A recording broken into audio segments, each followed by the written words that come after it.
Bonjour, bonsoir tout le monde.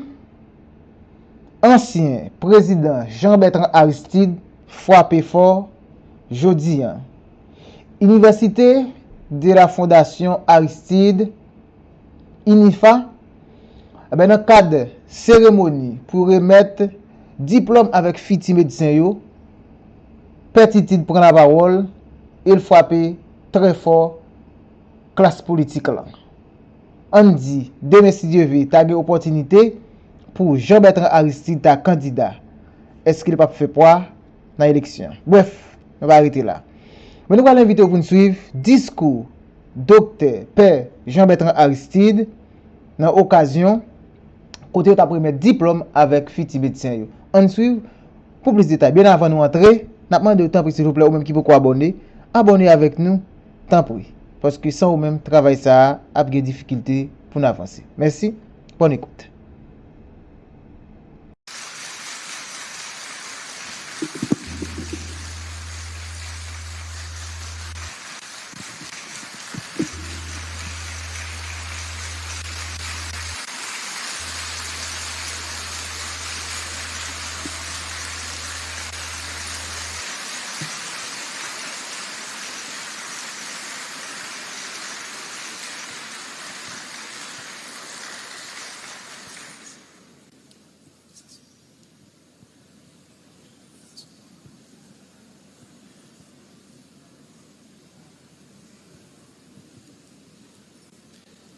Distingués membres du conseil d'administration de l'UNIFA, distingués membres du rectorat, des décanats et du corps professoral, Révérend Père David César, chef de l'orchestre philharmonique Sainte-Trinité,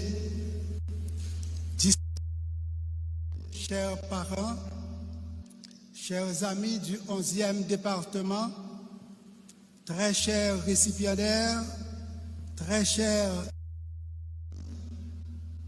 amis de la presse, mesdames, messieurs. Comme deux notes de musique à l'octave, la voix de Minouche et la mienne s'unissent pour vous saluer et vous adresser une cordiale bienvenue à cette 3e cérémonie de graduation. L'année dernière, face à la propagation du coronavirus, nous avons dû annuler cette célébration de collation de diplôme. Ce matin, enfin, que nous sommes heureux de nous retrouver en votre compagnie. Aussi, avons-nous le plaisir de saluer votre contribution à la formation 103 étudiants par un applaudissement chaleureux.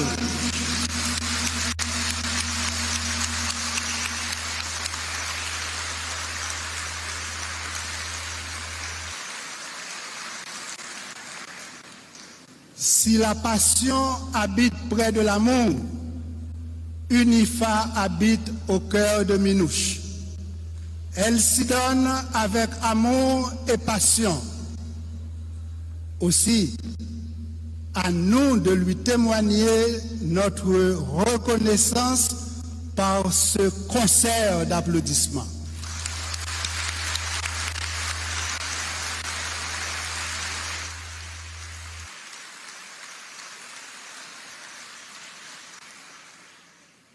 De ces innombrables des membres de notre conseil d'administration, je suis témoin de leur passion pour la croissance. Je suis un témoin privilégié. Qu'il me soit permis de vous adresser, distingués membres du Conseil, nos sincères remerciements. Écoutez nos cœurs vous le dire à travers nos mains.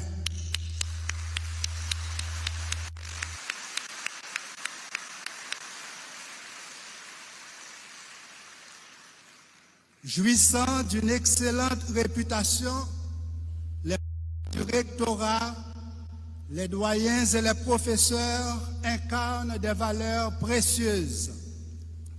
Leur savoir scientifique illumine la faculté de médecine, la faculté des sciences infirmières, la faculté d'odontologie, l'école de physiothérapie, la faculté des sciences juridiques et politiques, la faculté de génie et d'architecture, la faculté des sciences économiques et administratives, la faculté des sciences de la nature et de l'agriculture, la faculté d'éducation permanente. Comme le cerveau consomme 20%, les unifaristes voudraient consommer 80% de l'énergie cérébrale du corps professoral. Puissent nos cœurs et nos mains exprimer à nos profs notre sincère gratitude. Nous adressons également un merci particulier aux centres hospitaliers qui accueillent nos étudiants pour les stages pratiques, aux conseillers juridiques et à vous tous qui contribuez à la croissance de notre communauté universitaire. Donner le goût du bonheur aux enfants, tel est l'un des plus beaux rêves des parents. L'éclosion de ces rêves de bonheur s'accompagne d'une symphonie de gratitude que nous entonnons à l'endroit de tous les parents. Depuis nous petits bébés dans tété, les mamans commencé par nous myéline pour augmenter signal communication qu'a fait dans cerveau. Sans myéline, signal fait 2 mètres chaque seconde. Avec myéline, signal fait 120 mètres chaque seconde. Maman, te fortifié intelligence nous avec bon gens lettres. Jodia n'a pompé lettre reconnaissance pour nous offrir pendant n'a félicité tout papa et tout l'autre parent qui sacrifié pour éducation petite. Bravo pour vous.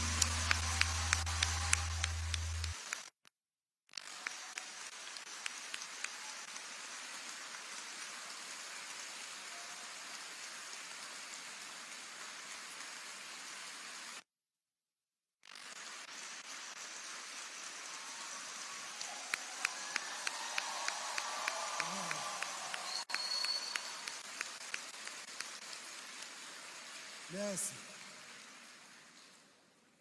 L'UNIFA s'unit à vous tous, chers parents, pour donner le goût du bonheur à vos enfants. Ne soyez pas surpris si ce matin, je parlerai de la neuroscience du bonheur. En effet, de l'intelligence humaine à l'intelligence artificielle, les scientifiques nous révèlent un potentiel cognitif remarquable. La faculté mentale nous ouvre un monde nouveau où jour après jour, nous pouvons acquérir de nouvelles connaissances. Au moment où chez nous, la dictature accélère la descente aux enfers, la neuroscience du bonheur nous interpelle. Chers récipiendaires, vous rêvez sans doute de bonheur et de plénitude, c'est normal. Il y a relativement, vous étiez en première année.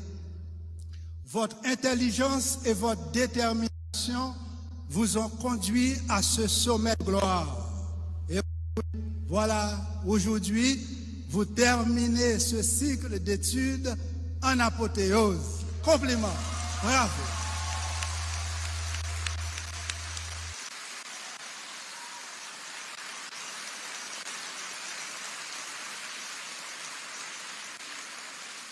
Plus d'un serait tenté de vous couronner rois et reines de cette célébration.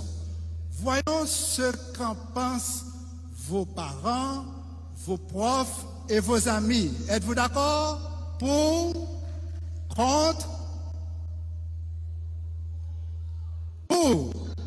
Alors, nos rois et nos reines, applaudissons-les unifaristement.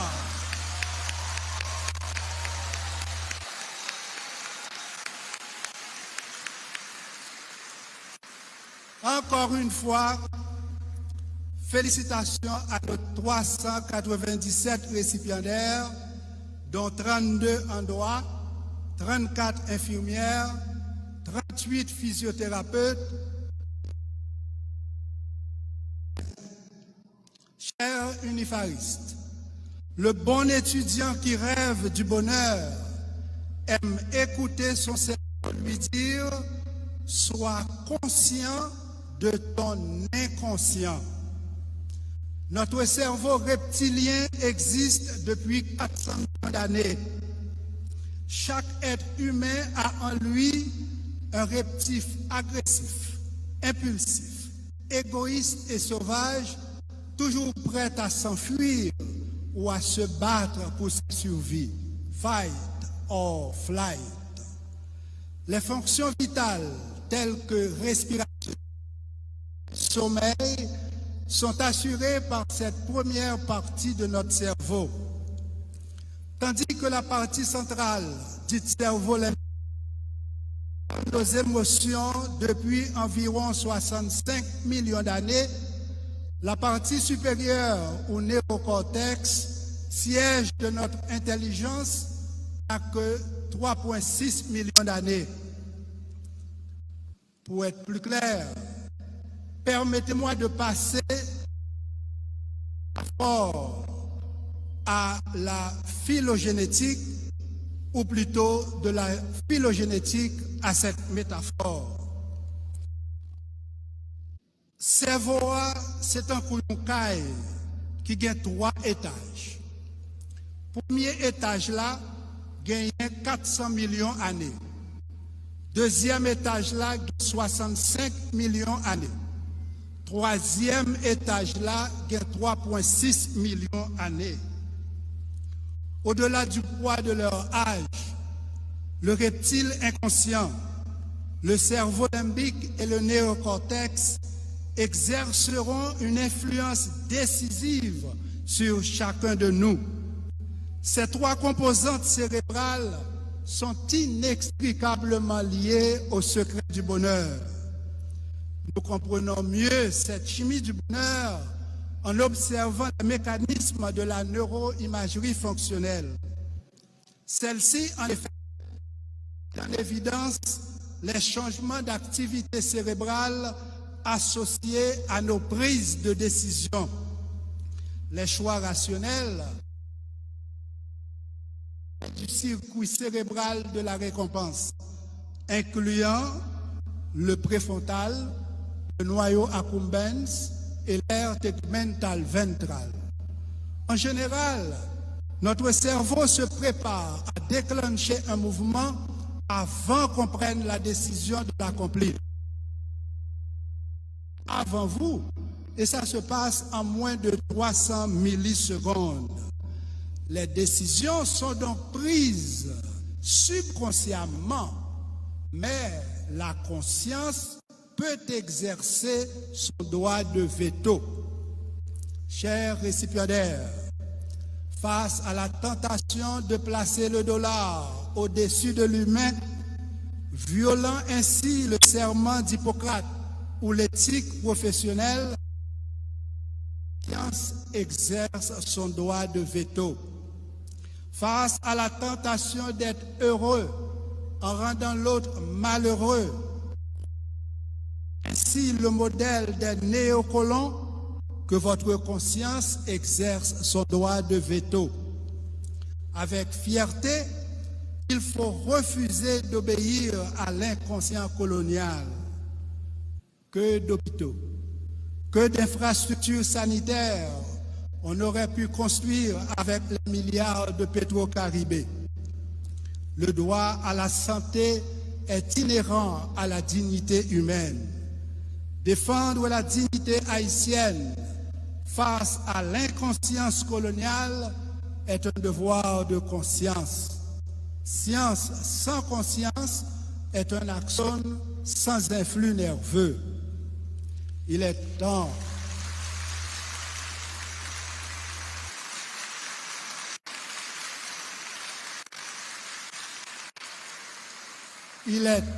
que la conscience morale aille au-delà des influx de la proprioception inconsciente. Outre les massacres perpétrés à La Saline, Tokyo, Bel Air, Cité Soleil, Grand Ravine, Carrefour, Croix des Bouquets, Arcaïen, ça vient, le nombre d'assassinats et de kidnappings enregistrés par jour nous laisse l'impression que la conscience morale des assassins est véhiculée par les tractus spino-cérébelleux vers le cervelet où l'information demeure inconsciente.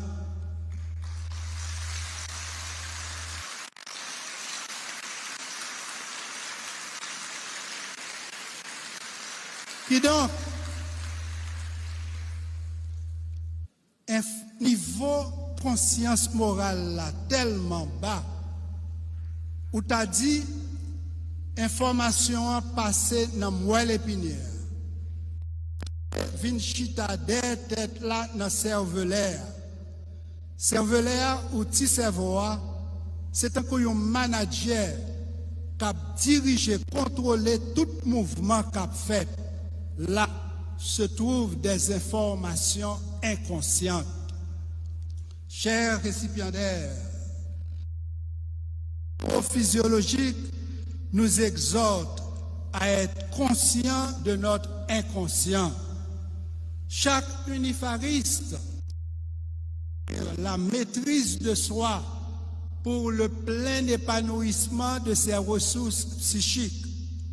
Ceci, bien sûr, favorisera l'équilibre à établir entre le bien-être hédoniste, pôle du plaisir, et le bien-être eudémoniste, pôle du bonheur. Dans ce contexte, le plaisir que vous éprouvez en exerçant votre profession peut entraîner une activation du striatum ventral dont les faisceaux de fibres, vous le savez bien, font partie des ganglions de la base. Lors où les ballons graduation souterrain l'emmoussa, ou pas besoin relais Lionel Messi, 6 ballons d'or.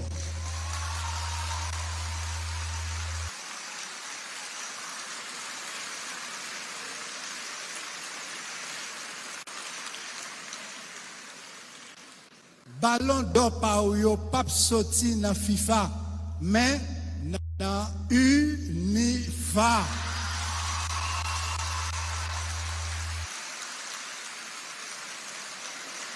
Qui donc? Sous l'amour universitaire sèche pour vous. N'a toujours avec chaque fois yon habite sifflo outside parce qu'on campé trop longtemps en dans carré chômage là.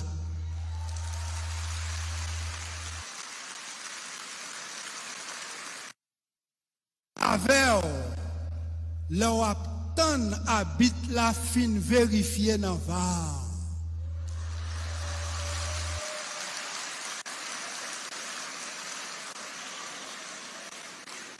Bon ici va toujours aveugle parce que le système n'a programmé pour éliminer l'équipe majoritaire.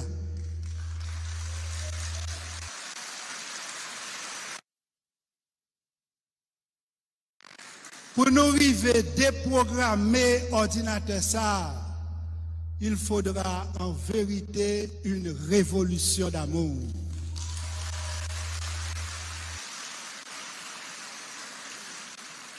Chers récipiendaires, l'amour de son peuple, elle cristallise une source de bonheur.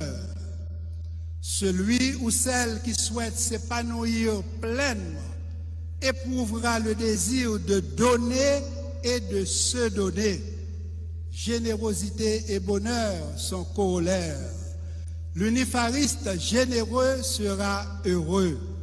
En fait foi, l'augmentation de l'activation du striatum au moment d'un don d'argent ou don de son temps pour défendre les opprimés, don de sang ou don de soi pour la prise en charge des malades.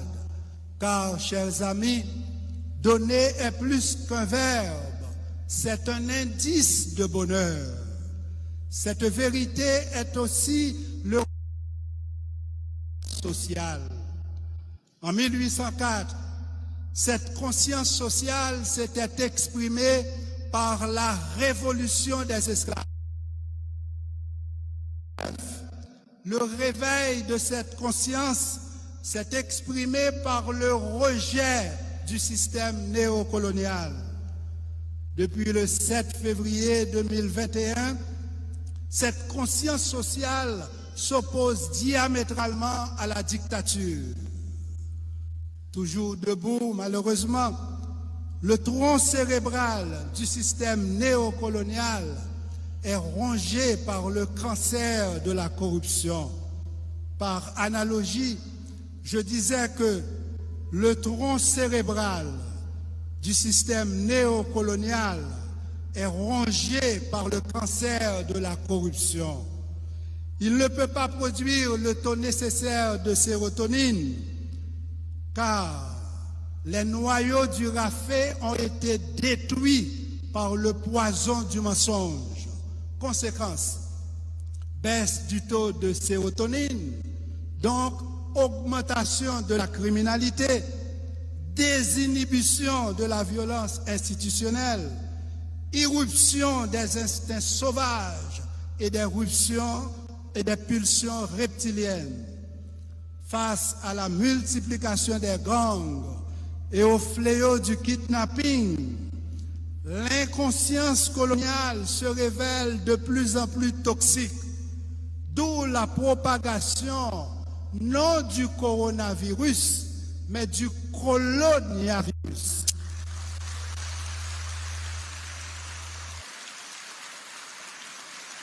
C-O-L-O-N-I-A, coloniavirus. Et donc, du 29 février 2004 à nos jours, la descente aux enfers se poursuit. Rappelons-nous l'histoire des rats cohabitant pacifiquement avec des souris dans une cage. Une fois les rats épuisés, ils ont dévoré toutes les souris, et ceci aux yeux des chats dont vous suivrez les regards.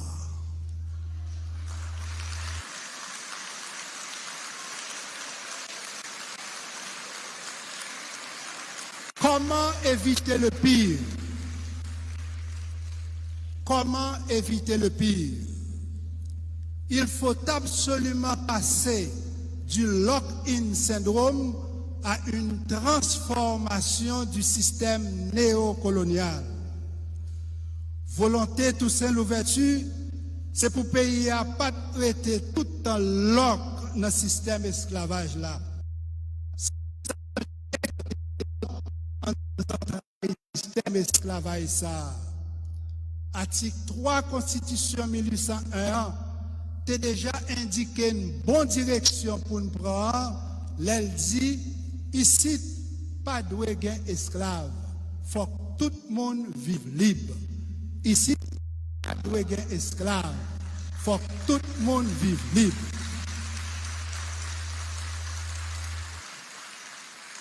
L'esprit Toussaint est clair. Il dit tout le monde.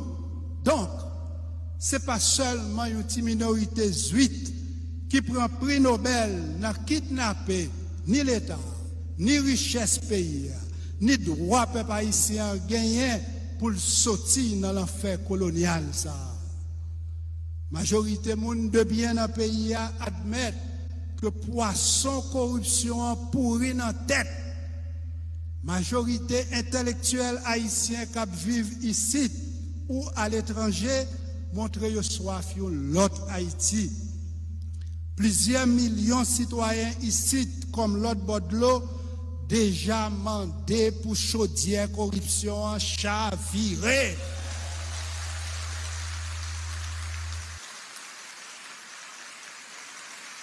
Jeunesse haïtienne qui pas jamais oublier Petro-Caribéa, pas jamais bouquet exiger changement système non. Plus sérum patriotique là, continuer marcher ensemble nous tous haïtiens qui remet Haïti, plus n'a entendu nous pour nous délivrer pays. Le bonheur d'Haïti dépend des héros et non des zéros.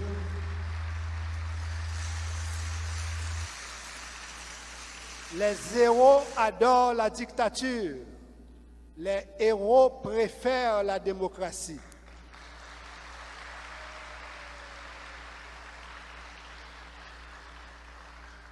Aimez-vous les zéros? Aimez-vous les zéros barrés? Aimez-vous les héros? Alors, héros, barré zéro. Héros, barré zéro. Héros, barré zéro. Héros, barré zéro. Oui, après 220 années, il faut cette transition de rupture devant nous conduire au salut public.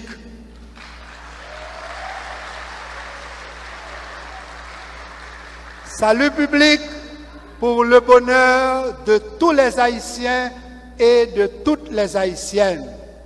Cette route du bonheur, Toussaint l'a ouverte, d'où son nom l'ouverture. Dessalines l'a suivi jusqu'au Pont Rouge, où son sang irrigua la voie royale de la liberté. Fièrement, Christophe nous en parle à travers la citadelle. Au-delà du temps, que l'esprit de ces héros nous illumine et nous guide vers la nouvelle Haïti. Que ces génies de la race revitalisent l'unité des fils et des filles de la patrie commune. En hommage au père fondateur de notre patrie, à l'UNIFA, le bonheur s'écrit au tableau d'honneur. À l'UNIFA, le bonheur s'écrit toujours au singulier, mais s'appelle B-O-N-H-E-U-R-S, car il se donne aux autres. À l'UNIFA, le bonheur s'écrit toujours au singulier, mais s'appelle B-O-N-H-E-U-R-S,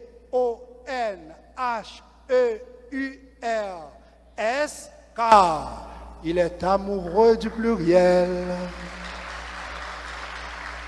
Cet amour inclut, bien évidemment, la construction de votre hôpital universitaire.